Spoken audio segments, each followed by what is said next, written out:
Hey, restorers, welcome in. As you know, at CNR, we love sharing big news in the industry, and I am very excited today to have Mark Whatley with me because he's got big news because he's a serial entrepreneur and he loves solving problems. And so that's what he does is he laughs through it because that's absolutely true.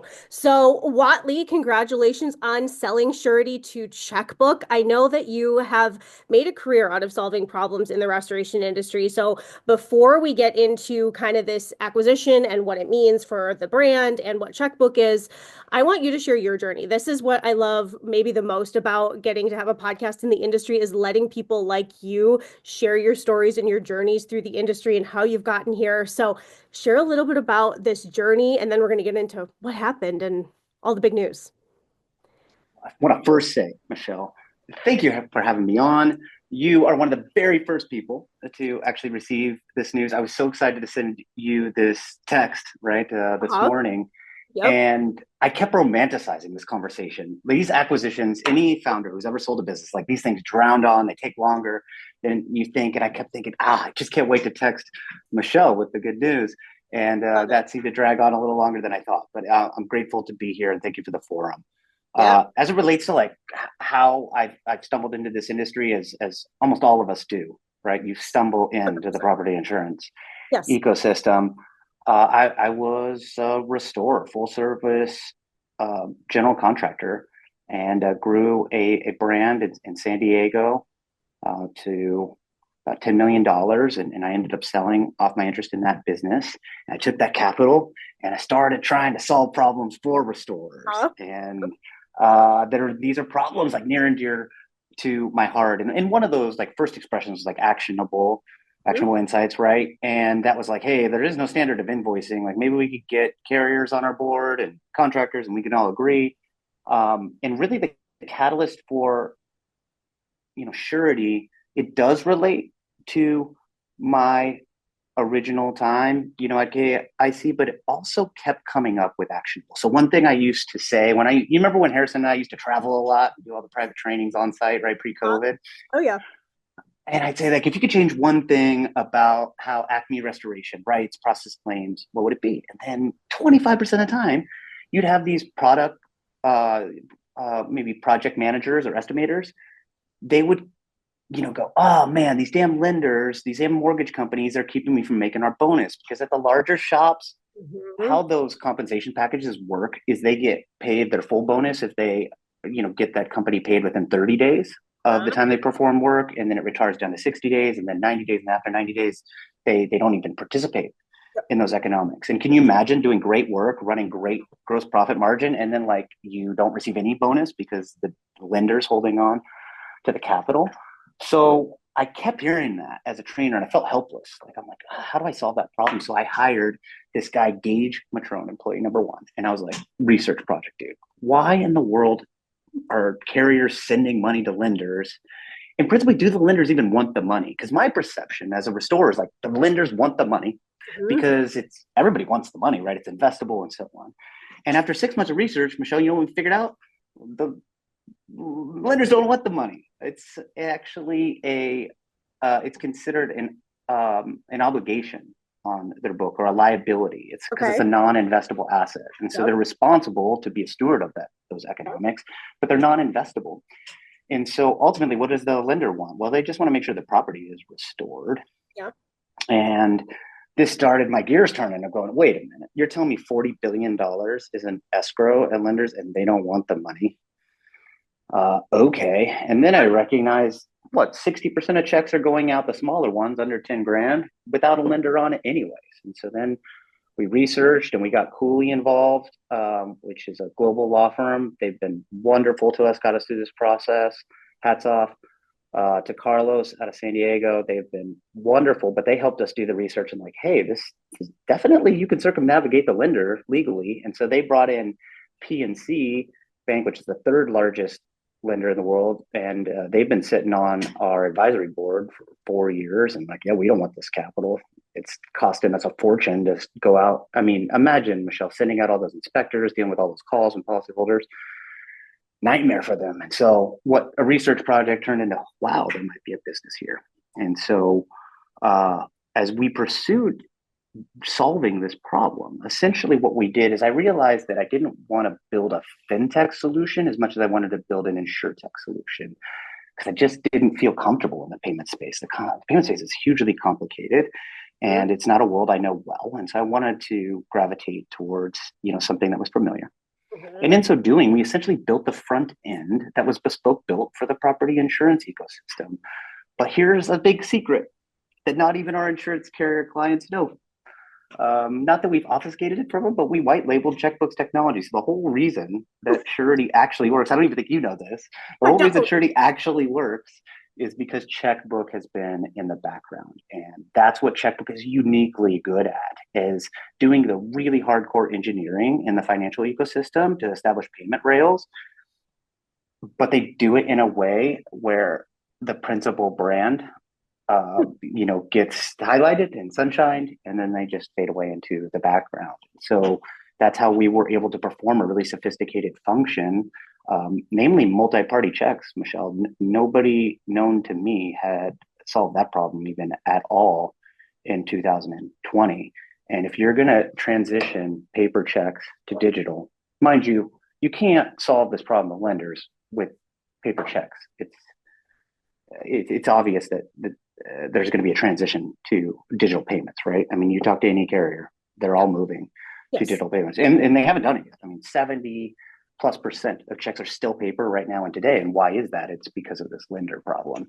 But surety, established the software and payment rails to allow carriers to distribute claims proceeds in a way where surety and now checkbook assumes the double indemnity risk where we substantiate the release of the claims proceeds with geospatial data. Mhm. And when a carrier goes to pay, the money comes from the carrier's account, it goes to the checkbook custodial account, and then we do a tranche release to our restorers. They get paid 33% within 36 hours, another 33% when they're 50% complete. And then the one where we really have our eyes on it, Michelle, is that last third when we want to make sure the policyholder is satisfied, contractor is satisfied, we reconcile all the economics, and we distribute that last third. But what we've proven after distributing $60 million in claims proceeds over the last several years is restorers are building slowly because they're getting paid slowly.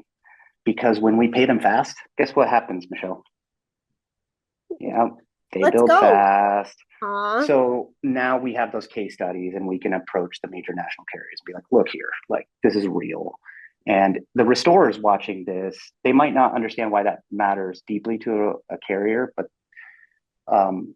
one of the huge parts of indemnity, like as really that's burgeoning is loss of use. So for residential, it's going to be 30%, $100,000 claim, 30 grand just going to go to room and board, loss of use. Yep. For commercial, which is one of our bread and butter, we're bringing on a commercial carrier right now. Michelle, great commercial work. Really pumped about that account. 55% of their total indemnity is all loss of use business interruption. So if our restorers can build only 30% quicker, that will reduce the overarching indemnity by 10%. These are huge numbers. Like for a major national carrier, it's $1 billion. I was talking to top three, 4 months ago, chief claims officer. He's like, Whatley, if we do this, this would save us $1 billion. Are you sure we could save $1 billion? Like, really? Like, let's do the math on it, man. Like, how much indemnity? I can show you that our contractors are building faster because we pay them faster. That's the only thing we ask from our restorers, right? This is not a TPA. This is not a managed repair program. We are uh, much closer to those in the payment space without naming names than we would be, a more traditional Alacrity or Contractor Connection or AccuServe. We're not looking to get that deep in the business. Our only promise to the carrier is that our restorers build quickly. And that has been enough to differentiate ourselves. And not every carrier wants to do managed repair. I thought, Michelle, when I started, I thought every carrier wanted to do more and more managed repair. You and I've seen it grow, right, Yeah. in our time in this industry. And I'm not saying it's not growing, Yeah. but in my experience, a third of the carriers have no interest in doing managed repair at all and ever. And those are ideal clients where now Checkbook can step in, established those payment rails. We already have restorers that cover, we're already in 42 of our 50 states. Like we basically have nationwide coverage with players like ATI getting in early, Rainbow, PuroClean. Like that's a lot of dots on the map, right? Just those alone. And so we have very good coverage. And then we've got strong independents, Southeast, and Mhm. Titan, Custom, um, Five Star. You know those players, right? They dig what we're doing, and they bet on us early, and we're really grateful. But we are finally in a place where I can approach a carrier and I'm confident like we have the best payment solution in the space because what Surety never attempted to do and never even conceived of is to dabble in the collecting the premiums and then paying the brokers and their sub agents and all that. Well, that's what Checkbook's already doing, guys. Checkbook's already on that side. They already have carrier clients. And then Surety's over here on the claims side. And so this is where you have that 1+1 = 3 arrangement. And I, in my mind's eye, I thought this might be how the evolution of Surety goes because I've disclosed to you a big secret, which is our software only worked because Checkbook was there. And so we thought this is maybe how this Oh, would go. And the founder, PJ, and their VP, DE, has been so wonderful to Surety. They built a lot of custom stuff for us. And they're super pumped about insurance. And we've always just built in concert with one another. So we've had a chance to interview each other for 3+ years. And perfect. yeah, I love these cats. Like we're having a blast. And it's been really fun to be up here. I'm actually at their HQ here in San Mateo, Silicon Valley today. And you should just, the class of people, Michelle, that comprises this company. It's best of breed, that's for sure. I'm surrounded by intellectual giants. I've never felt so simple. But I'm having an absolute blast. I can't wait to get you up here. That is amazing. Okay, so talk about Checkbook a little bit, like what it is at its roots, what the company does. You've talked about, Surety is going to be part of their solutions, I think. So talk about what Checkbook is so the industry kind of understands the backbone now that Surety has behind it. Checkbook itself, it was just such an engineering first company, sorting out X9 files, Check 21 compliance, the compliance associated with doing digital payments is bananas. Yes. But for what, a year and a half, I searched around, I interviewed all these vendors. What we were trying to do, Michelle, and this is the reason some other big names got involved with Surety and backed us early, is what we were trying to solve was multi-party payments. Yep. Like that is something that Checkbook did first, and they do it really, really well. And as an extension, the Surety product does that very well. And when I say multi-party payment, how that looks is you essentially, if you're a policyholder or a contractor, if you're named on the check, you're going to get an email and say, hey, endorse this check. And you endorse it the way you would endorse a DocuSign. And then it just goes down. And then the last person or the last company that would be listed as a payee, they would decide how those proceeds are distributed. And so traditionally, that Surety or not Checkbook's controller would be the last. And so they put that in the custodial account. But that's how you get the policyholder contractor to bought in. But this is the original minds and capital from PayPal and the PayPal mafia. Like these are the people that really established like the modern financial framework of which I'm learning about. Like you're asking me about something, and I'm not super comfortable to answer exactly what checkbook is. I'm doing my best. Yep, that's Um, okay. but they really throwing in with JP Morgan Chase, like that's their clearinghouse. That's a major investor for Okay. Checkbook. So check that box for the regulatory component and everything that name brings along. You can imagine that makes our life wildly easier.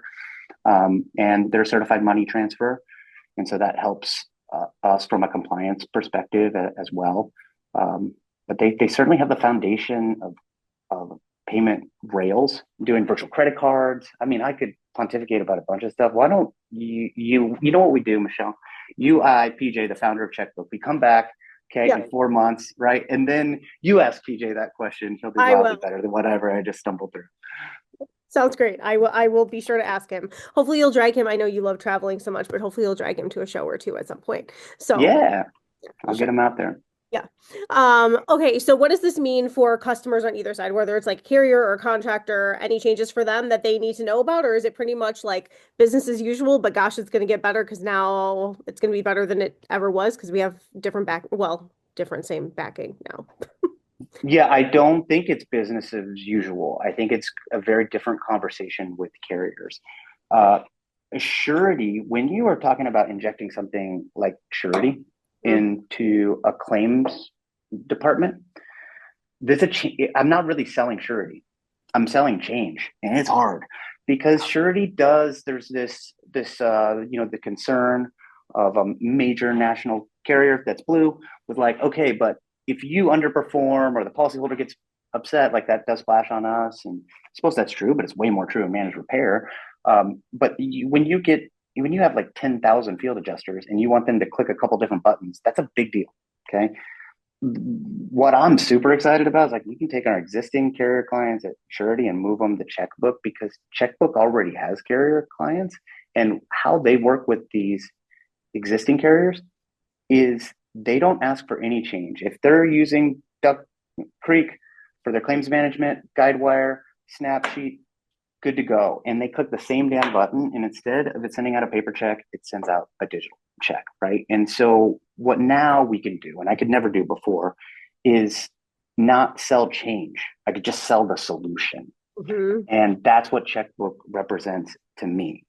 So I'm just having a blast with the sales team, and we're looking at their existing accounts and we're looking at our existing accounts. We're just going to cross sell them because we're confident that the problem that Surety solves for some carriers, they still have issues or challenges or things that could be improved. Think like collecting the premiums, as I mentioned, or paying agents, and so on. That's a side of the house that Surety was never going to actually solve for.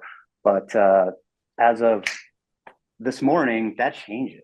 So we can handle both collecting the premiums, right, and paying the claims. And it's not that hard to imagine how that might work. Like once you establish a payment rail with a policyholder to make an automatic withdrawal, right, out of their account, you could probably use that same payment rail to shove money back down that same rail to the Yep. policyholder. And that would be used for like your personal property, and perhaps your loss of use, which we can do virtual credit cards. And now I can do something that I've been wanting to do, which is virtual credit cards that are constrained and white labeled. So we can issue a Oh, virtual credit card that add to Apple Wallet or Google Wallet, but the policyholder could only use it at a hotel or a grocery or a restaurant, right? Which is what they want. And they can manage like what those balances are. So when the claim is oh. closed, right, all of a sudden those funds might be clawed back.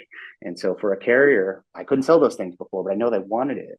And Mhm. that was one thing that Surety wasn't. And that was a struggle for us because we were solving a specific problem that carriers agreed had merit, but they might be with this enterprise solution from payments that was doing both and maybe not the surety component very well. I don't think anybody's really done the surety Mhm. circumnavigating a lender as well as we done, but we didn't do the other things. Now got the whole damn solution. So bring it. Like I can't wait to talk to our carrier accounts about what the hell we just did and why. Okay, well, you kind of teed up my last question here. What's next for you? Because anybody who knows you knows you're not riding off into the sunset. You'd be bored after about point Mm-hmm. 2 seconds. So now what? I have a job and a boss and a Oh title. This man, is I haven't had a boss in a long time. Wish me luck. It's going well wish so them far, luck. but I've I only don't been know. at it for 8 hours, so they don't know yet. I'm a lot to be with, Michelle. Okay. Yeah, I am VP of insurance, and so I'm the subject matter expert for insurance for Checkbook, and so that will extend into auto. By the way, auto has the same problem, and a lot of our conversations, with surety, actually, we're like, oh, we're having the same damn problem with the lender side. You know what I mean? With the auto side, and so we're selling into auto, and Checkbook actually has major names. I don't think I'm at liberty to like to disclose, but big names Checkbook already has on the auto side, Nice. and even healthcare. I don't know squat about healthcare, so I can't like consider myself. It's me on healthcare, but I'm learning quickly, and we'll see. But everything insurance, right, will be under my team, and we're going to continue to solve. I mean, this is a major problem. We're not done. Like we haven't established like clear product market fit. That gets thrown around, I think, way too early as an entrepreneur. Until you have inbound leads, almost no outbound, it's like just all happening and you're trying to keep up with that scale. That's when I think you've got Yeah. product market fit. And that's going to take years. And I'm down for that grind. And I will be so proud of the brands and the teams if we can get restorers paid what they're owed faster, to the advantage of policyholders, to the advantage of carriers, even oddly enough to the advantage of mortgage companies. Man, keep in mind, they don't want the damn money. I think that this is where you're going to see me for a while, Michelle. That's a hell of a lift. So I'm not running off doing anything else. Harrison's got actionable, right? That thing's running on all cylinders. Yeah. And I feel still energized and compelled to solve this problem. And there's a lot of problems here to solve. So don't worry. It wasn't like I'm coming with this deal. And I'll be here at Checkbook for a good minute. Sounds right. I love it. Well, congrats to you. I know that this has taken a lot of work on your part, and you've really been on this journey for a while and getting contractors and carriers involved. And I know talking to you at shows and stuff and getting updates of how it's going. So, congrats on everything that I know that it took to get here. And I look forward to seeing where you go from here. Thank you. And thank you, Michelle, because I'm not sure I would be here without all of CNR's support. You guys have been a great partner to us. You really helped us drum up a lot of interest on the restorer side of the house and build our network early. And I think we owe you a real debt of gratitude. So thank you. CNR has been awesome. I appreciate that. Well, congrats. I hope I'll see you soon, even though travel isn't your favorite. See you. I'm doing it. Like I'm at Interconnect, I'm at Elevate. You and I are hanging out. RAA. I'm sure you and we're seeing each other in like 10 days. We're good. Not even. Okay. It's like 5 days. Yeah. I'll see you in 5 days. Perfect. Exactly. Well, all right. congrats. Thank you much.